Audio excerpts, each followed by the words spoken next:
right, we are rolling. Welcome back to Happily Ever Aftermath. It's hard to say. It is. I keep wanting to say Happily Never After, but that's not the case for us. It's Happily Ever Aftermath. You know, recently in the news, unfortunately, is another mass shooting. This would be depends on what year you're watching this video, since it'll be up forever. To the year 2025, a Catholic school shooting in the month of August. So for us, it was just a couple days ago. Yes. A couple kids died, unfortunately. Many of them are injured.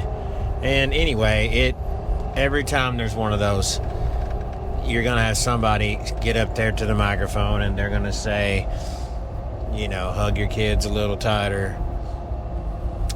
You know, those kind of things. And we've lived it a lot, too many times, and we could all agree for sure. Yes. There's a lot of debate out there about what has to be done, but there's no doubt, there's truth in the matter. Hug your kids a little closer, spend more family time. And so for us, we're in a new dimension where my new ministry position is that we, you know, unless something happens where it's not preventable, we have weekends off.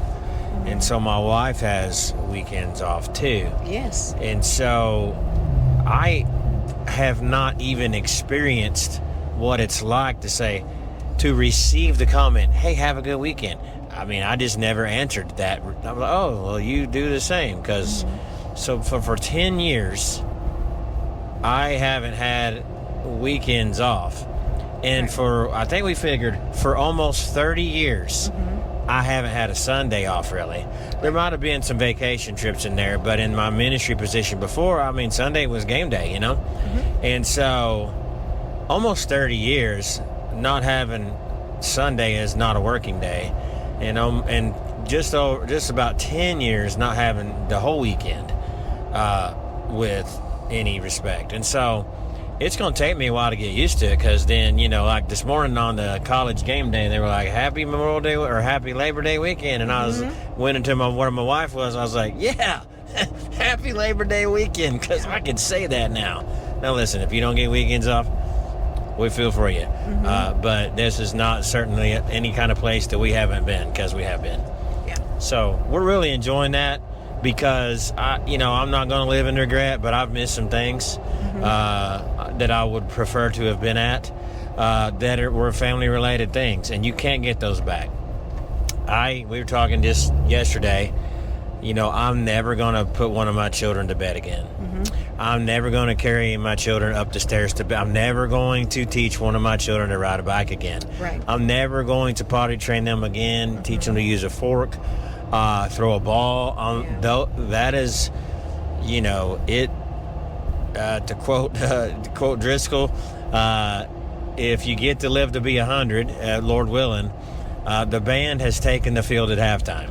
Yes. And so I don't want this to come off wrong to somebody who is not getting family time and they want it. I will say this. I'm very committed to doing whatever it takes to spend that time with my kids and with our grandkids. And probably had more time recently over the last month or so than 10 years. Yep. And that's very sad and that's embarrassing. But now we're there. Yes. And it's great. So here we are on Saturday. You know, if I wanted to watch football today, I could. You could. But I'm not. You I'm chose to spend spending time with Branson. My beautiful wife, yes. So I don't know if that was mostly me talking. I don't know if you have any comment to that yourself there, if you'd like to add on to it. No, I would totally agree with you, because I know that for myself, I was a stay-at-home mom for 12 years. And then after that, I went back to school. I got my nursing degree and then started working. And so I know that the time that I had spent with our older children in comparison to what I spent with Phoebe and Isaac is polar opposites, because of the fact that I was working. Now, don't get me wrong. I love my job. I love being a nurse 100%.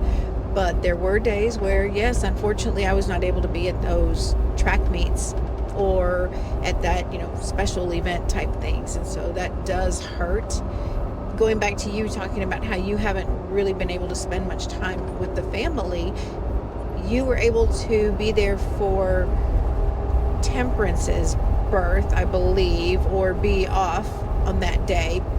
But then you were able to actually be present behind curtains, of course, for Callum's birthday. And so that was really neat, because that's actually our grandchild number 12. That's right. 1, 2, not as in 1, 2, but we're talking about the number 1 and then followed by the number 2, 12, or a dozen. Or as I like to tell my friends, it is not cheaper by the dozen, by the way. No. We're not the full-on sucker grandparents, but we're going to get there, I think. We will. Yeah. As a The matter other of fact- day, we were walking in the store, and one of the grands is like, I like brown cookies. And she's looking at some of those Little Debbie oatmeal pies, which you know in the South is a food group. We're like, okay, well, let's get some. Yeah. Well, but she started off by saying, my mama said that I can't ask you for anything. And so we said, well, you just let us know what you like. And then maybe we'll get it for you. And she smart enough to figure it out. So anyway, moral of the story. I encourage you, everybody listening, that we all have bills to pay. We all probably spend more money than we should. We have regrets, but maybe let today be, or this week when you listen to this, be a starting point for you to say, what's really worth it? Can I do, like, looking back, we talked, it was a couple weeks ago, I think. Could, it's too late for the going back in time, but could we have made some different decisions financially where we're like, I don't need that money for that job that won't let me have a breath of fresh air. Right. And so, I'm proud to be in an organization where we have family time. We get families together. Yes. And you actually have a prayer list on Fridays. Yeah. Yesterday's Friday.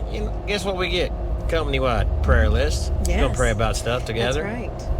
So that's pretty amazing. Anyway, we're excited about our new journey. Got to say the customary stuff. That you guys need to share this with other people. You need to comment. You need to like it. You need to subscribe. Yes, so that please. other people can get help from this. That's right. Can we make money from this one day? It'd be nice. But right now, somebody that needs to hear this, that needs to make that decision, that needs to ask Jesus, okay, Jesus, can I go with $5,000 less a year with a job that lets me see my kids? Right. Can I go with $10,000 less a year with a job that lets me go to my son's football game? Yeah. And I'd say do it. I mean, Yes. everybody's you can't get it back. Yeah. Everybody's at a different financial Yeah, and I'm position, just so don't get making me up wrong. numbers. Yes. But you just can't get it back. Right. There is no time machines. They try and try. It's just not existent. And so I say make the move. I'm not going to say that I waited too long. I just feel like that I probably should have opened my eyes a little wider a little sooner. But then recent events caused me to dive into prayer, into God's Word, and let the scales fall off my eyes, if you will. And it was like, oh, there it was. And we had a great opportunity. Yeah. And there was only a couple of ways it was going to happen. There's only one way it's going to happen, and it happened. So anyway, we're thankful. Don't forget, let's make sure we comment, like, subscribe, share. I wish they'd come up with a word. I'm going to create a new word that means all those things together. To comment, like, I'm afraid I'll cuss share, if I try to put them together. subscribe. I don't know. So if somebody could please give us a idea or several ideas about, what we could do to help with that would be awesome. Okay. We just hope that you all have yourselves a wonderful day, and also that, thank you so much again for joining us with Happily Ever After Math. See you next time.